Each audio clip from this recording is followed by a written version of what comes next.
In the opening scenes, we see a dark classroom. A slideshow of old black and white photos begins on the projector. Professor Cassandra Guidry has come to a funeral home to say goodbye to her mother. She is struggling deeply with this loss. After the cremation, Sandra went to a winter forest, where she left the ashes in the snow. Now after her mother's passing, Sandra lives in a secluded house with her dog. First day. Sandra took her pet for a walk and noticed a red Jeep near her house. The owner was nowhere to be seen. At home, Sandra fed her dog, but she had no appetite herself. Later, she left a note for the Jeep's owner. Sandra teaches at a local college. After class, one of the students gave the professor a thank you card for being patient with her crazy schedule. Sandra was very touched. The faculty held a small feast to celebrate Dean George's retirement. The new dean, Arthur, gave a toast.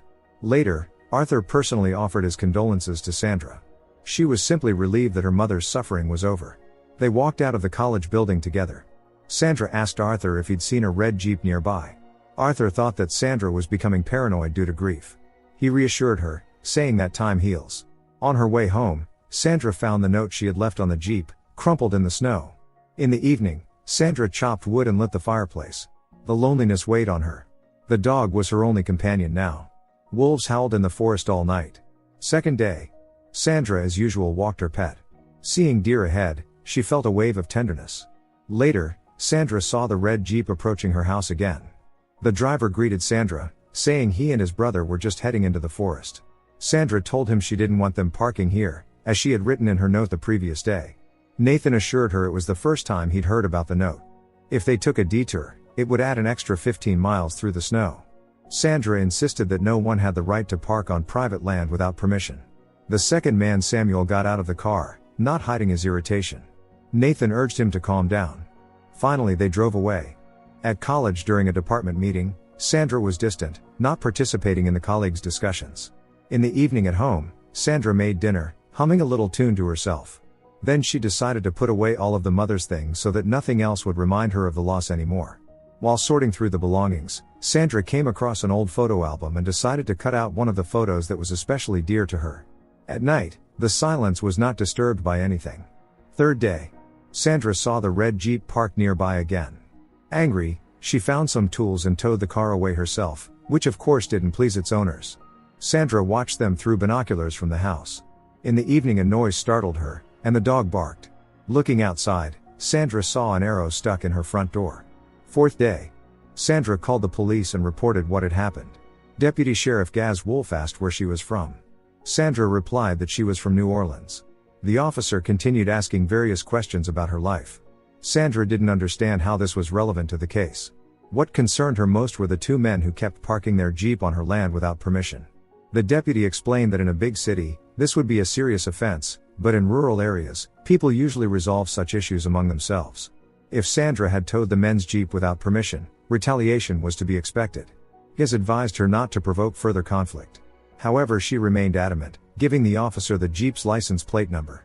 She also had the foresight to save the cigarette butts the uninvited guests had left scattered on her property. The officer had a suspicion about who those guys were, and he promised to settle the matter. Sandra volunteered to go with him, refusing to take no for an answer. They arrived at the mall where Nathan works. Since Sandra's complaint was quite valid, Gaz strongly recommended that Nathan to stay off her property and find another place to hunt. Before leaving, the officer asked Nathan where his brother was. They drove to the address Nathan provided, where Christmas trees were being illegally prepared for sale. Sandra immediately sensed they were not safe. She and the deputy sheriff were surrounded by masked men. Clearly the law was not welcome here. No one obeyed the deputy's orders, knowing he wouldn't shoot. Sandra intervened, attempting to resolve the conflict peacefully. To avoid escalating the situation, Sandra suggested that Gaz simply leave. On the way back, he lectured her, saying that involving the police in places like this only made things worse. Sandra tried to return to her normal life. After her mother was gone, she felt an emptiness inside. Fifth day. Sandra called Arthur, who lived nearby, and told him that two men with guns were on his property. Arthur didn't see it as a problem since hunters were everywhere in these parts. However, Sandra felt it was no coincidence. Arthur once again chalked it up to her paranoia. Sandra decided to follow the red Jeep in her own car. After stopping by a store, Nathan drove further down the street and parked near a house, where he met with an elderly woman. She might be his mother. Sandra kept following them, and it led her to a church. Nathan noticed her and realized she was tailing him. By the way, the elderly woman really was his mother. Sandra shared that her own mother used to play the organ at church. Her words calmed Nathan's aggressive demeanor. He wasn't very religious, but he regularly attended church for his mother's sake. She had a difficult life.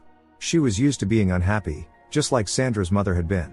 She was never satisfied and constantly dwelled on everything bad, even if it had happened 20 years ago. Nathan didn't understand why Sandra had come here and told her it was time for her to leave. Sandra decided to visit the second disturber of her peace and asked him directly why he was making things worse for himself. Samuel invited Sandra inside, which confused her. Frightened, she quickly left. At home, the first thing Sandra did was find her gun. That evening, she attended a Christmas party at Arthur's house, where all her colleagues were present. Sandra wasn't in a festive mood, but she tried not to show it. Gretchen, a colleague, complimented her dress and mentioned that some guy was staring at her. Sandra hadn't expected to see Gaz here, who came over to strike up a conversation. From Sandra's behavior, Gaz had already figured out that she used to be a cop. Sandra said she only ever wanted to serve the community. Sandra moved here to get away from civilization and be closer to nature. Gaz listened to her mesmerized. He was curious why Sandra had left the force and started teaching at the college. It was hard for Sandra to remember, but she eventually told him that they had been left to die. All of her subordinates had perished. In fact, there wasn't much to be surprised about. Long ago, Sandra's mother had believed that God would save her from the hurricane. Sandra had never been able to convince her otherwise. In the end, she had to pull the mother out from under the rubble. The elderly woman never fully recovered from that. Sandra still blamed herself for not being able to protect her loved one. After sharing these details, Sandra left Gaz alone. At home, she continued to put her mother's things away in boxes and found an old photograph that made her cry. The picture showed Sandra as a child and her mother. The past haunted Sandra. In the morning, she was awakened by a knock at the door. It was the 6th day. Gretchen was standing on the porch, wanting to talk. Sandra invited her inside. Gretchen told Sandra that she wanted to be her assistant in the department.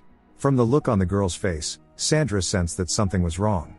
Gretchen confessed that after the party yesterday, Arthur behaved inappropriately toward her, even though he's married. There was nothing between them, but Gretchen still felt ashamed. Sandra supported the girl, saying it wasn't her fault. During the department meeting's voting, Sandra, for the first time in a while, voiced her opinion, pointing out the racism and lack of equality in choosing the top 3 candidates. Arthur disagreed and brushed it off with a joke, wishing his colleagues a happy holiday. Later, Sandra approached Arthur and expressed her dissatisfaction in person, stating that they should have nominated at least one black candidate. Arthur assured her that the candidates were selected based on professionalism, not skin color. Sandra continued to stand her ground. Arthur was irritated that she was accusing him of racial prejudice, especially with such competition between departments. They didn't reach an understanding, and Sandra hinted that she knew about the incident with Gretchen.